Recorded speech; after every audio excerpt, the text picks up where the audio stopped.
What's up, everyone? My name is Ryan. Today is Saturday, September 19th, and in today's episode, I'll give you an overview of the top 5 most important Senate races in 2020. So a little bit about me. My name is Ryan Matsumoto. I live in the San Francisco Bay Area. I graduated from Stanford in 2016, where I majored in computer science and minored in economics. So I work in technology, but I'm also really passionate about politics and elections.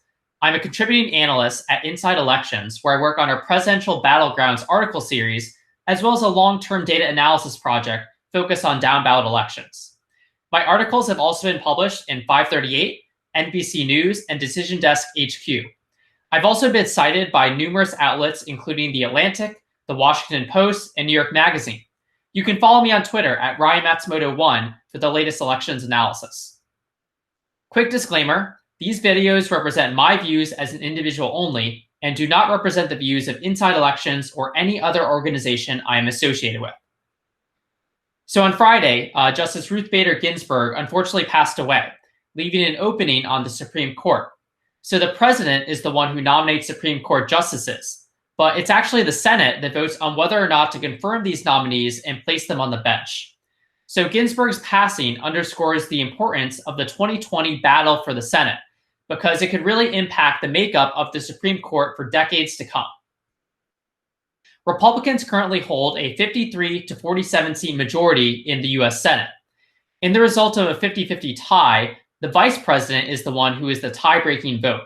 So Democrats need a net gain of 3 seats to take back the Senate if Biden wins the presidency. In this cycle, there are 35 Senate seats up for grabs.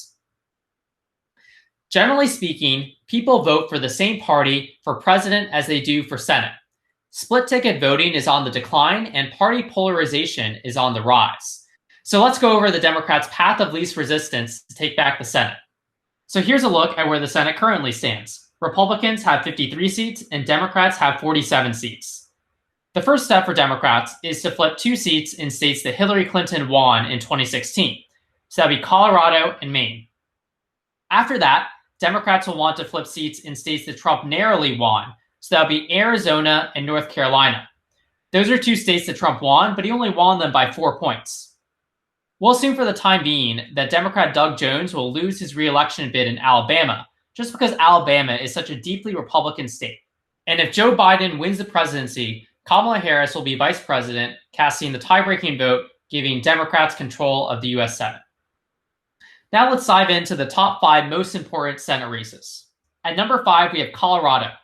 This is a seat held by Republican Cory Gardner. He's being challenged by Democrat John Hickenlooper, and he's a popular former governor of the state, so he's a pretty strong candidate.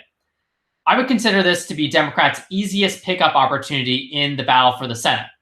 And the reason for that is that Colorado voted for Hillary Clinton by 5 points in 2016.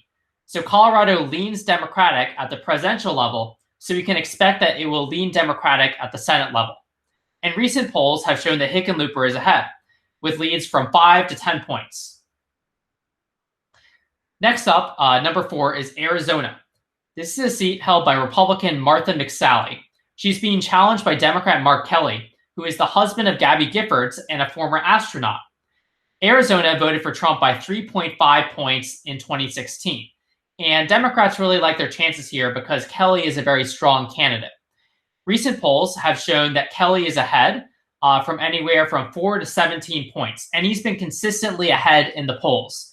So Democrats really like their chances in Arizona, especially because the state is trending towards the Democrats at the presidential level as well. In spot number 3, we have Iowa. This is a seat held by Republican Joni Ernst, and she's being challenged by Democrat Theresa Greenfield. Iowa might be a bit more difficult for the Democrats because it leans Republican at the presidential level.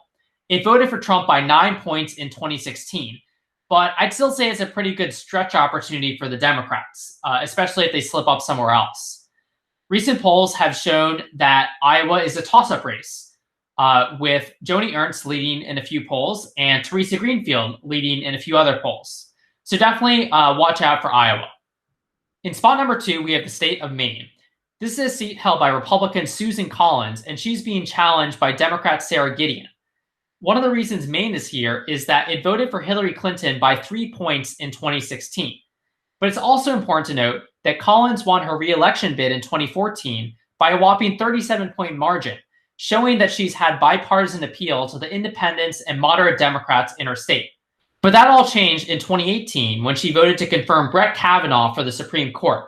What we saw after that was that Collins' approval rating in polls of Maine voters dropped significantly, showing that her bipartisan appeal to independents and moderate Democrats soon disappeared. Recent polls have shown a competitive race, although the Democrat Sarah Gideon has been ahead by anywhere from 3 to 12 points. And in spot number 1, we have North Carolina as the most important Senate race of 2020. This is a seat held by Republican Tom Tillis, who's being challenged by Democrat Cal Cunningham. North Carolina voted for Trump by 3.7 points in 2016, and I view it as the state that is most likely to decide the Senate majority. And the reason for that is that Democrats need to flip 4 seats.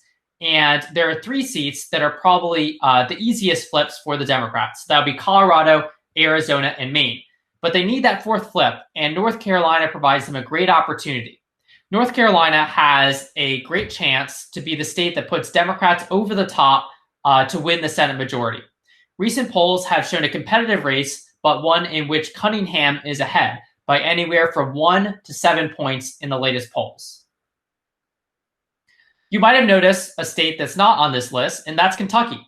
This is a seat held by Republican Senate Majority Leader Mitch McConnell, and he's being challenged by Democrat Amy McGrath. You've probably heard a lot about the Senate race, and the reason for that is that Democratic voters all around the country absolutely despise Mitch McConnell. They view him as a ruthless Trump enabler and someone who stole President Obama's Supreme Court pick in 2016. So Democrats all around the country hate him. They've been pouring in a ton of money into his Democratic opponent, Amy McGrath's campaign, and that's why you've been hearing so much about it. But I do not view Kentucky as one of the most important Senate races for Democrats. And the reason for that is that Kentucky is a deeply Republican state. It voted for Trump by 30 points in 2016. And because Kentucky is so Republican at the presidential level, we can also expect that it will vote pretty Republican at the Senate level as well. And we haven't had a ton of recent polls out of Kentucky, but there is one poll from Quinnipiac that has shown that McConnell has a comfortable 12-point lead. And that's it. Thanks so much for watching, and please like, subscribe, comment, and follow me on Twitter at Matsumoto1. Thank you.